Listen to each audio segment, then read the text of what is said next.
اللهم صل على سيدنا محمد يا رب صل وسلم دائما ابدا على حبيبي. سوال کر تقریر نہ کر، یہ جملہ ہے امیر شہر حاکم شہر اور میرے شہر کا،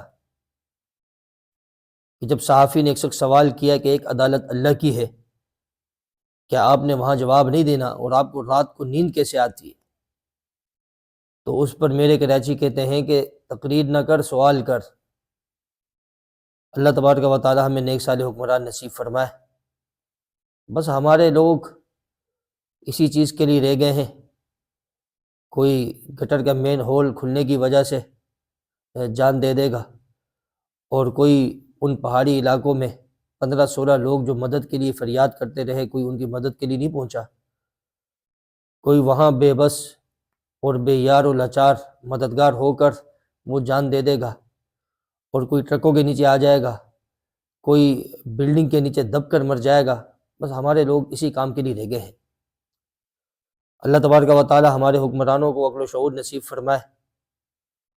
اور آپ یقین کریں، میں نے اس ماں کی فریاد سنی اور اس ماں کی تکلیف کو سنا.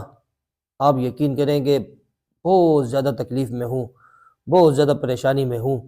اللہ تبارک و تعالی ہماری اس بہن کو صبر جمیل عطا فرمائے، اور جو صدمہ اس کو ہوا ہے اللہ تبارک و تعالی اس کا مداوع نصیب فرمائے.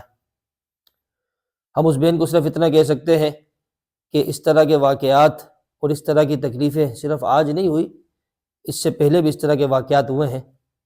احادیث مبارکہ میں غور کرنے سے پتہ لگتا ہے، حضرت ام سلیم رضی اللہ تعالی عنہ اور حضرت ابو طلحہ انصاری رضی اللہ تعالی عنہ کا ایک بیٹا تھا. ابو طلحہ انصاری رضی اللہ تعالی سفر پر تھے، تو جس رات وہ گھر پہ تشریف لائے اتفاقاً ان کے اس بیٹے کا انتقال ہو چکا تھا.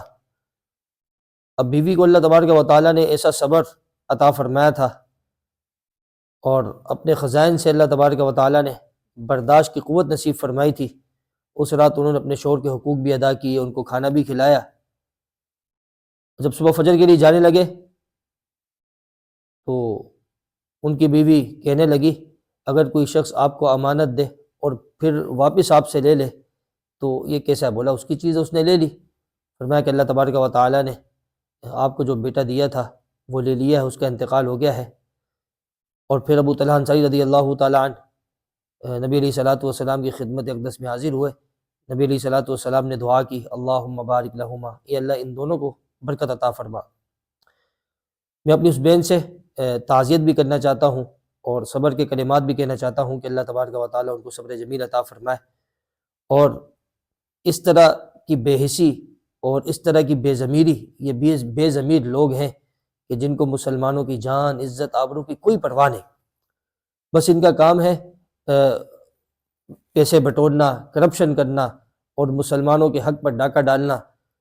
اس وقت پورا شہر ہمارا ٹوٹ پوٹ کا شکار ہے، لوگ تکالیف میں ہیں، سفر کی دقت، آنے جانے کی دقت، بڑے مسائل ہیں، لیکن ان حکمرانوں کو عقل و شعور نہیں.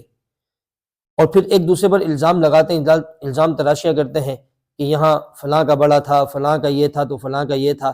ارے بھائی ایک جان چلے گئی، چھوٹا معصوم بچہ چلا گیا، اس ماں ہی آہو فغا، اس ماں کی پریشانی، اس ماں کی صدائیں.